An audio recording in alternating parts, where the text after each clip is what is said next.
parte do que Deus está fazendo na nossa igreja. Quando eu viajar, a igreja não vai ficar vazia, o ônibus não vai sair, porque a sua fidelidade é com o pastor, sim, mas é primeiro com Deus e com a sua igreja. Isso é importante você entender isso. Então, fidelidade é um valor. Diga comigo, fidelidade é um valor. Diga comigo mais alto, fidelidade é um valor. Segundo valor da nossa igreja é excelência. E eu vou correr porque o tempo está correndo e eu não vou passar de 12:30, eu acho. Excelência, leia comigo rapidamente, Tiago 4,17. Pensem nisto, todos juntos.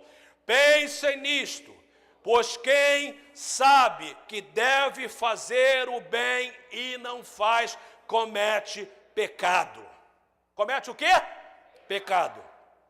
Fazer o bem é fazer o que é certo, e isso tem várias implicações na nossa vida diária. Olha o que a Bíblia diz, não é palavra do pastor Fernando, isso é valor. Se você sabe fazer o bem e não faz, isso significa, você sabe o que é certo e faz o errado. Você sabe fazer o melhor, mas não faz o seu melhor. A Bíblia diz que isso é pecado. Mas nós vamos um passo além. Como parte de fazer o que é certo, nós devemos fazer o melhor. Eu tenho a referência, Jeremias 48:10. Se você quiser abrir, se não apenas ouça. Diz Jeremias 48:10, isso é forte. Diz assim, maldito o que faz com negligência o trabalho do Senhor. Isso é forte.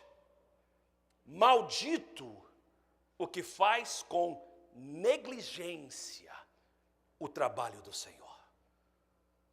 Isso tem implicação muito forte, porque Tiago 4 fala em tudo. Quem sabe fazer o bem não faz, comete pecado. Se eu sei consertar um carro bem e conserto mal, eu cometo pecado. Se eu sei limpar uma casa bem, mas limpo mal, porque o patrão não está olhando, eu cometo pecado. Se eu sei o que é certo, mas eu escolho o errado, eu estou cometendo pecado. Deus não leva em conta o tempo da ignorância, mas uma vez que eu sei, eu sou responsável por aquilo que eu sei. Segundo, não só eu cometo pecado quando eu sei fazer o bem e não faço, mas quando eu não faço o meu melhor para Deus, eu estou sendo negligente, e maldito é quem faz com negligência o trabalho do Senhor. Eu preciso de entender isso. Deus é minha testemunha. Eu não subo nesse púlpito despreparado. Eu me preparo, eu estudo, eu oro, eu peço meus irmãos para orar. Eu já prego nessa igreja há 25 anos. Eu já prego há 28 anos. E Deus é minha testemunha, eu estou no púlpito, eu tenho o temor do Senhor. Eu toda vez que subo nesse púlpito, eu subo com temor. Eu tenho que ser usado por Deus. Eu ponho o meu relógio cedo pela manhã, eu desço para minha sala, eu oro, eu vou para o meu computador, eu refaço a mensagem. Eu preciso entregar o meu melhor. Você tem que fazer o seu melhor. Você ensina para as crianças. As crianças são tão importantes como cada um de nós. Elas são o futuro da nossa igreja. Se você ensina as crianças, a sua lição começa na segunda-feira. Você tem que orar pelas crianças, interceder por elas. E você tem que dizer, no domingo eu vou ensinar essas crianças e eu vou fazer o meu melhor para Deus. Se você trabalha no berçário, você não está ali simplesmente para tocar a falda de uma criança. Você está ali para abençoar a vida daquela criança. E você tem uma responsabilidade de fazer a obra do Senhor com muito afinco, com muita excelência. Se você canta no coral, se você toca um instrumento, esse negócio aqui, não, é para Deus, tem que ser o melhor. Quando você vai dizimar, você pega a melhor nota que está no teu bolso. Você entrega as suas primícias. Se você vai fazer o som, você chega cedo. Se o culto começa às 10, você chega às 9, você chega às 8:30, você prepara o som. Se você trabalha nas câmeras, você faz com excelência. O que você faz para Deus tem que ser com excelência.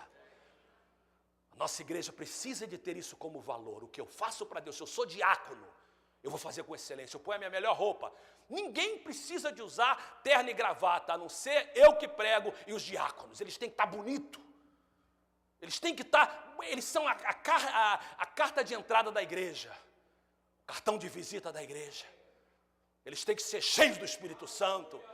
eles que têm que dar um sorriso bonito, eles têm que ser condutores da presença de Deus. Se você é diácono, se você é líder de pequeno grupo, o que você faz para Deus tem que ser melhor do que se você faria para a pessoa lá fora. Malaquias, capítulo 1, eu coloco a referência ali. Eu não sei que hora eu falei que ia terminar, mas é por aí. Foi meio dia e meio que eu falei? Ainda falta tempo a beça. Porque o meu relógio estava lá, que era 11h30 aqui, esse aqui está atrasado. Ok, vamos lá. Malaquias 1, verso 6.